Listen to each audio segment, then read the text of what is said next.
Welcome to Marvelous French. This is Meredith. As you can see, today I'm trying something a little different from my usual, more traditional lessons.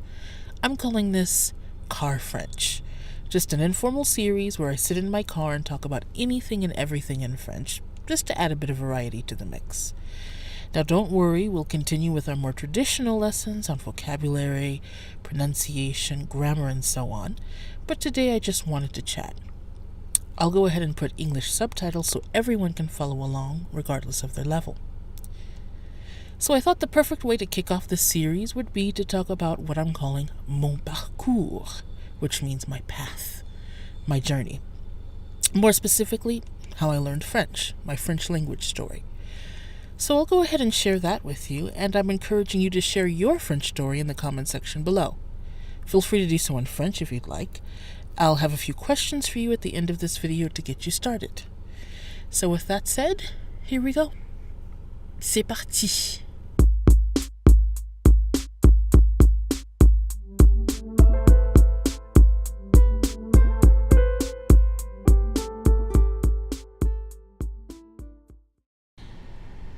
D'accord. Donc, comment est-ce que j'ai appris le français? En fait, j'ai commencé au lycée parce qu'il fallait choisir une langue étrangère et l'étudier pendant 2 ans si on voulait aller à l'université après. Et à mon lycée, on avait le choix entre l'espagnol et le français. Et parce que j'avais déjà étudié un petit peu d'espagnol, je pouvais compter de 0 à 10, etc. J'ai choisi le français comme ça parce que c'était quelque chose de complètement nouveau. Et j'adorais mes cours de français. Donc on n'avait qu'une prof de français et c'était une très bonne prof d'ailleurs. Donc j'ai bien aimé mes cours et donc j'ai suivi 4 ans de français au lycée.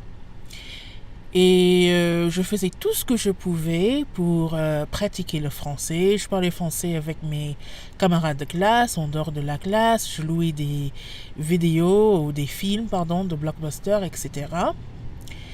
Et puis au lycée, j'avais l'occasion d'aller à Paris 2 fois. Je participais dans un programme d'échange.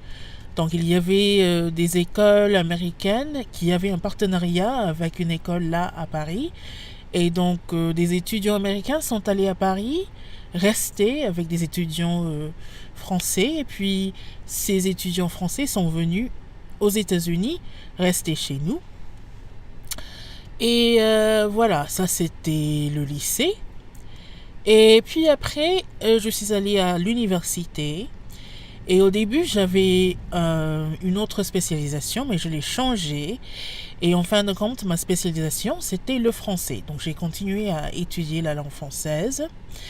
Et pendant que j'étais à l'université, j'ai participé dans un programme d'études à l'étranger. Donc j'ai passé presque 1 an à Paris où j'ai étudié et où j'étais assistante de langue anglaise. Voilà. Donc je travaillais aussi. Et c'est là où je suis tombée amoureuse de Paris. C'était ma 3e fois à Paris, mais cette fois-ci, j'avais vraiment l'occasion de mieux connaître Paris et je l'adorais. Et maintenant, c'est l'une de mes villes préférées. Donc, j'y suis restée pendant plus ou moins 1 an. Et puis, je suis rentrée. Mais ce qui était bien, c'est d'abord que j'avais l'occasion de regarder la télévision française tous les jours pendant que j'étais à Paris. Et là, j'ai vraiment vu une amélioration en ce qui concerne ma compréhension en rentrant aux États-Unis. Aussi, c'était bien parce que j'avais des commentaires, du feedback assez positif. C'est-à-dire il y avait des gens, des Français qui disaient vous n'avez vraiment pas d'accent américain, vous parlez assez bien. Et donc c'était très encourageant pour moi en fait de savoir que j'étais sur la bonne route. Voilà, donc je suis rentrée aux États-Unis, j'ai reçu mon diplôme universitaire et puis j'ai cherché un travail ayant un rapport quelconque avec la langue française. Donc je travaillais par exemple pour une compagnie de jeux vidéo. Ouais. Je vérifiais les versions françaises des jeux. Oui, j'ai vérifié que le texte était correct. Et puis après ça, j'ai travaillé dans le service client. C'était bilingue, donc en français et en anglais, parce qu'on avait des clients américains et des clients québécois. Et donc ça, c'était un challenge, parce que d'abord, on n'avait pas beaucoup de temps pour préparer, c'est-à-dire on recevait un appel et puis il y avait une petite voix qui disait English ou français. Et là, il fallait parler la langue appropriée tout de suite. Et comme j'ai dit, nos clients francophones étaient du Québec.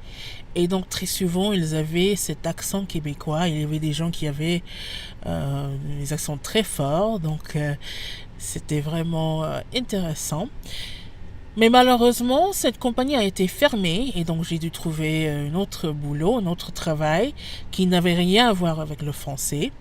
Et donc, à cette époque-là, j'ai commencé à participer dans des groupes de conversation en français pour pratiquer, pour écouter.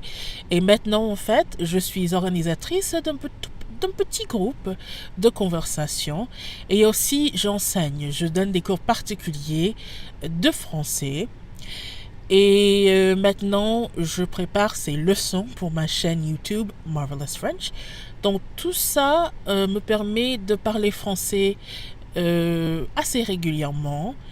Et aussi maintenant, j'essaie de faire quelque chose en français, de lire un article, regarder les paroles d'une chanson, regarder un clip sur YouTube, une interview ou un extrait d'un film français. Oui, j'essaie de faire quelque chose chaque jour en français pour continuer à apprendre des choses et pour maintenir ce que j'ai appris. Et donc voilà, donc c'était le lycée, puis l'université. J'ai passé du temps à Paris et puis finalement je fais ce que je peux maintenant pour continuer avec le français. Juste une dernière note, pourquoi est-ce que j'ai continué à étudier le français? Mais au début, au lycée, c'était nécessaire si on voulait aller à l'université, mais en fait, j'ai continué à l'étudier. Et ça, c'est parce que d'abord, la langue française, pour moi, c'est une langue tellement belle, tellement belle. Bien sûr, la prononciation, mais aussi la structure. Oui, c'est vraiment joli. Donc, je trouve que essayer de s'exprimer en français, parfois, c'est comme essayer de résoudre un problème mathématique, parce qu'il y a tous ces petits détails dont il faut être conscient et c'est vraiment intéressant. Et j'aime bien la façon dont les Français s'expriment, parce que je trouve que le français, c'est une langue très poétique. Donc même quand on dit des choses très simples, oui, ça se dit d'une manière vraiment jolie. Voilà. Et aussi, j'aime bien les langues étrangères en général. J'aime bien étudier les langues étrangères. Mais c'est vrai qu'il y a quelque chose de particulier chez la langue française qui m'a toujours attirée. Et c'est pour ça que je continue avec le français. Ça fait maintenant 20 ans plus ou moins, plus de 2 décennies. Et donc voilà, c'est mon histoire en ce qui concerne la langue française. Et maintenant, je vous encourage de partager votre histoire. Donc, quelques questions. Question numéro 1. Où est-ce que vous avez appris le français? Comment? C'était à l'école? C'était tout seul? C'était avec des programmes comme Pimsleur ou Living Languages? Comment? Et pourquoi? Pourquoi est-ce que vous voudriez apprendre le français ou perfectionner votre français? Et donc ça, c'est la deuxième question. Pourquoi? Et troisième question, est-ce que vous avez déjà visité un pays francophone ou la France? Si oui, où? Et comment c'était? Est-ce que ça vous a plu? Donc voilà, encore une fois, n'hésitez pas de partager vos expériences avec la langue française dans les commentaires, en français si vous voulez, pour pratiquer. Mais je crois que ça va pour maintenant. Merci d'avoir regardé cette vidéo et à la prochaine.